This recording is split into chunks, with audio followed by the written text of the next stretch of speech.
Okay, hey, I've had a couple of boxes spinning out in AWS, just making those guys rich and getting some flack for it. So I've had this demo teed up for a little bit, and I just want to kind of get it out there, see if anybody can make some use of it. Throw stones at it, whatever. And what I'm trying to show here is a Git workflow with HealthShare, and very simplistic one. Meaning I have some code I want to run, I have some system commands I want to run some cost commands, and I want to do it in an automated fashion so that it deploys my code and stays in sync with a direct branch in a source code management system like Git. So it's in a Git workflow.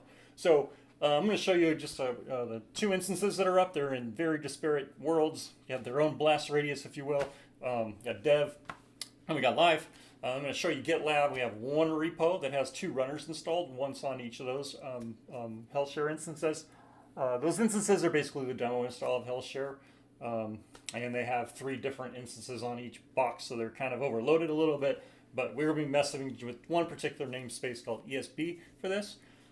So with our GitLab repo, we're going to have a blank repo with a very targeted place where we're going to place our code, and we're going to fire up VSCode. We're going to check out the running code that's on it. We're going to make some modifications to it. We're going to merge to a branch and watch it magically deploy.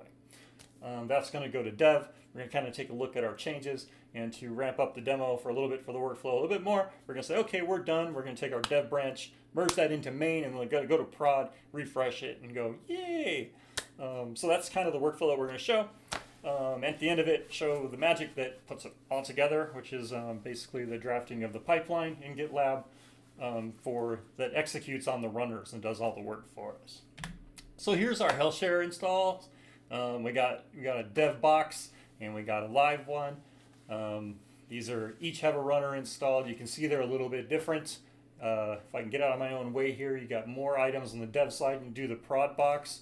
That's by design here, so you can show that kind of we're doing a little bit of development in dev, and it's a little off sync from prod, which is typically the case. So that's our two instances, and those each have a runner installed that are tagged with dev and main on each side. And I'll show that at the end, but it's important to understand that the runners have a particular configuration so that they work correctly. All right, let's go over to GitLab. Love the GitLabs. So fun. You can do a lot with the runners, customize your workflows, install it internally. Super great software, and we're going to use it. I didn't want to really go into the tool. I'm going to show here is the runners. So this one particular repo has two specific runners that are nailed to it, so they only do work for us. Here's our file structure. You can see briefly that there's a spot for some scripts, but more importantly, in the ESB namespace or instance here, I'm going to throw all the code in here. What I'm saying with this is, if you put a bunch of classes in here, it'll magically end up on the machine. So that is the dev branch, and that's pretty much the tour of GitLab. So here's our dev machine. Let's check out some code. So here's VSCode. I got out of the way because this is probably the most interesting part of it all. We're going to do a pull of the branch, and when we went there, you could see that, yep, that's pretty much a representation. There was no code in our ESB folder over here on the left. Okay, we're going to create ourselves a branch so that we can work on it, destroy things without putting it on the shared server, maybe mix it up a little bit locally, play with it in a container, do what we got to do to write our code, or maybe just make a quick change in line.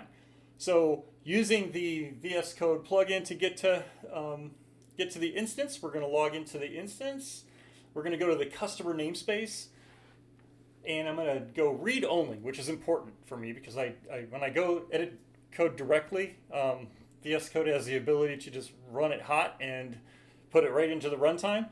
For here, I wanted to be able to just browse it. And you can see I've got my package as demo GitLab. I'm going to put this in the class folder for the ESB right there. I'm going to download that particular package. So now that package is downloading. When we go into, here we can see our changes, which is awesome. On our local system here in our local branch, we've got all this goodness. That's pretty cool. So we have checked out successfully the running code. We've added it. We're going to add a commit message to it.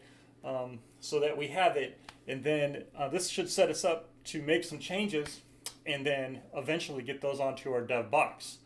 And that is what we're going to do next. So going into this package, I can't seem to get out of the way here. We're going to go into the production and do something that we can visually see. Barring the fact that this is code, it's just XML representing a projection. What we're going to do is we're going to add an item to the running production. We're going to dupe one of them, give it a name. That way when it pops up and we refresh, we can brag about it. We're going to call it, I don't know, something to do with the demo, hands off, and save our file. Yeah, there it goes. We've saved it. You can see that in VSCode it said, hey man, you've changed something, which is great. We're still on our local branch. And we are going to make a change to the production. We're going to commit it this time, but this time we're going to push it to the server. And when we push it out to GitLab, it should show up like this. So it shows, hey man, you just pushed a branch. You want to merge it? We say, sure, we want to merge it. Give ourselves a little bit of a trail here to see what we've done. We're going to create the merge request. Always delete the source branch. Don't be a savage. Here's our changes. You can see that has our whole checkout. We're going to approve it. And now we're going to merge it. So we're merging our local branch into dev. We're just going to see some amazing things happen here on the screen automatically through the use of the runner. So once we've merged it, which we have, we've merged it into dev. That should trigger our pipeline. Our pipeline's like, hey, I see that you've merged into dev. I got some work to do. There it goes. It looks like it's already done. You can see that it's taken the code base and imported it, ran some scripts, and now if we do a refresh, we can see that the running dev system has our changes in it that we had. It's pretty cool, right? Very simple, but if you're not amazed, that's fine. So now we're gonna take a look at prod. So prod's behind way, and let's just say that everybody is banged on dev pretty good, and we've all made a decision, and it's Friday at 3 p.m. before a holiday, that we're gonna go ahead and make a change to prod. We have now set up our new merge request. We're gonna go from dev to main. And when that happens, it should fire a pipeline that is tagged main. And this is our code is going to prod. We're going to create our merge request. We will approve it. We're going to merge it. And now it should take the code base, run it on a second pipeline, which was this one. And it looks like it imported all of our code for us, which is fantastic. We go to prod and we, where is it? Oh, where's my little thingy at? Oh, yeah. So this is the running production on prod. Where is the refresh? Oh, sorry about that. There it is. So refresh it. You can see now that our production box looks a lot like our dev box, right? So side by side, we're buddies. So that is a successful deploy to live right before a holiday weekend. And nobody had to touch it. The runner did all the work for us. So the magic that makes that happen is the GitLab pipeline. And there's an editor that you can do in GitLab. And you can see this is very simple. And I can almost feel everybody rolling their eyes on how simplistic this is. But I did it on purpose because you can get pretty sophisticated with these things and do a lot. And it had very good success in production with these two.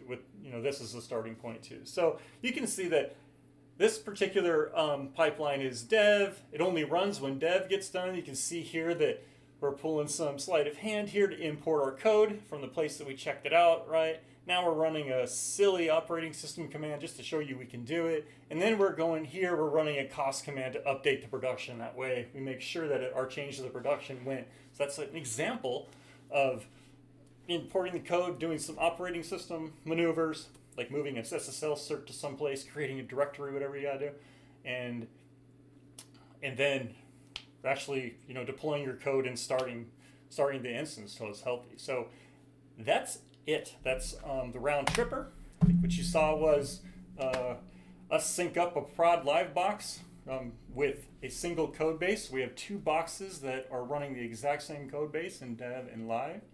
And you saw us make a change and deploy it.